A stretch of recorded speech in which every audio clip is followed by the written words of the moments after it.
भगवान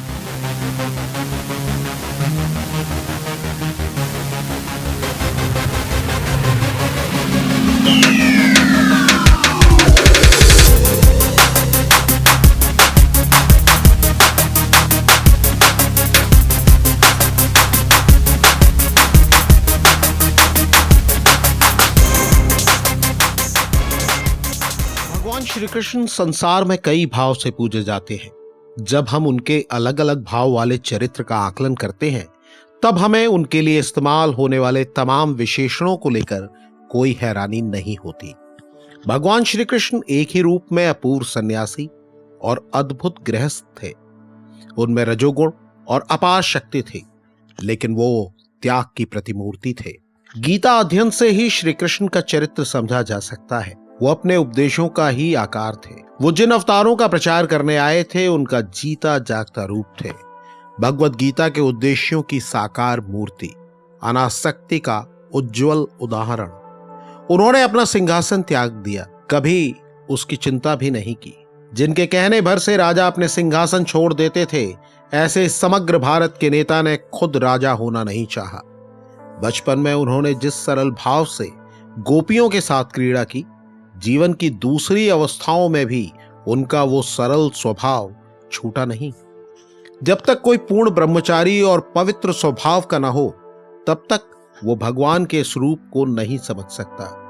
जो प्रेम के नशे में डूबा हो, उसे छोड़कर कोई भी इसे नहीं समझ सकता। उन गोपियों का प्रेम, प्रेम से पैदा हुई विरह यंत्रणा, उन भावों को कौन समझ सकता है? ये प्रेम का आदर्श रूप है। वो प्रेम के अलावा और कुछ नहीं चाहता। वो प्रेम स्वर्ग की भी आकांक्षा नहीं करता। वो प्रेम लोक और परलोक की किसी वस्तु की कामना नहीं करता। हे मित्रों, इसी गोपी प्रेम के माध्यम से सगुण और निर्गुण ईश्वरवाद के संघर्ष का समाधान मिल सका। हम जानते हैं सगुण ईश्वर मनुष्य की उच्चतम धारणा है। हम ये भी जानते हैं कि दार्शनिक दृष्टि से सारा संसार जिनकी अभिव्यक्ति है, उन निर्गुण ईश्वर में विश्वास स्वाभाविक है। लेकिन हम साकार वस्तु की कामना करते हैं। हम ऐसी वस्तु चाहते हैं जिसको हम पकड़ सकें, जिसके चरणों पर अपना हृदय न्यौछावर कर सकें। इसीलिए सगुण ईश्वर ही मानव स्वभाव की सर्वोच्च धारणा है। लेकिन युक्ति इस धारणा से विस्मित रह जाती है। इसी समस्या का ब्रह्म सूत्रों में विचार किया गया है। वनवास के समय युधिष्ठिर के साथ द्रौपदी ने जिसका विचार किया, यदि एक सद्गुण, संपूर्ण दयामय, सर्वशक्तिमान ईश्वर है, तो इस नरकीय संसार का अस्तित्व क्यों है? उसने उसकी सृष्टि क्यों की? उस ईश्वर को वहां पक्षपाती कहना ही उचित है। गोपियों के प्रेम के बारे में जो तुम पढ़ते हो, वहां इसका उत्तर है। गोपियां कृष्ण के लिए इस्तेमाल होने वाले किसी भी विशेषण से नफरत करती हैं। वो ये जानने की चिंता नहीं करती कि कृष्ण सृष्टि करता है। वो ये जानने की चिंता नहीं करती कि वो सर्वशक्तिमान है। ये जानने की भी चिंता नहीं करती कि वो सर्व सामर्थ्यवान है। वो केवल यही समझती हैं कि कृष्ण प्रेममय है। गोपियां कृष्ण को केवल वृंदावन का कृष्ण समझती हैं। बहुत सी सेनाओं के नेता राजाधिराज कृष्ण उनके लिए सदा गोप ही थे। निष्काम कर्म, निरपेक्ष कर्तव्य निष्ठा का आदर्श धर्म के इतिहास में ये एक नया अध्याय है। न धनम न जनम न सुंदरीम कविताम व जगदीश कामये मम जन्मनि जन्मनीश्वरे भगवद भक्तिर हेतु की त्वयि। हे जगदीश, मैं धन, जन, कविता या सुंदरी कुछ भी नहीं चाहता। हे ईश्वर, आपके प्रति जन्म जन्मांतरों में मेरी बिना मतलब की भक्ति बनी रहे। भारत भूमि के सर्वश्रेष्ठ अवतार श्री कृष्ण के मुंह से पहले पहल ये तत्व निकला। भय और प्रलोभन के धर्म सदा के लिए विदा हो गए।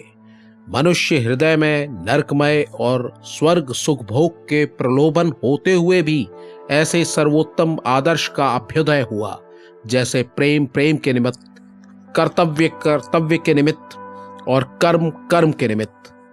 ये प्रेम कैसा है? मैंने तुम लोगों से कहा कि गोपी प्रेम को समझना बड़ा कठिन है। हमारे बीच ऐसे मूर्खों का अभाव नहीं है जो कृष्ण के जीवन के ऐसे अपूर्व अंश के अद्भुत तात्पर्य को समझने में असमर्थ है। मैं दोबारा कहता हूं कि हमारे ही रक्त से पैदा हुए अनेक अपवित्र मूर्ख हैं जो गोपी प्रेम का नाम सुनते ही उसे बहुत अपावन समझकर डर से दूर भाग जाते हैं। उनसे मैं सिर्फ इतना ही कहना चाहता हूं कि पहले अपने मन को शुद्ध करो। तुमको यह भी याद रखना चाहिए कि जिस इतिहासकार ने गोपियों के साथ प्रेम का वर्णन किया है वो आजन्म पवित्र नित्य शुद्ध व्यास पुत्र सुखदेव हैं। जब तक हृदय में स्वार्थ होगा तब तक भगवत प्रेम असंभव है। ये केवल दुकानदारी है कि मैं आपको कुछ देता हूं भगवान, आप भी मुझे कुछ दे दीजिए।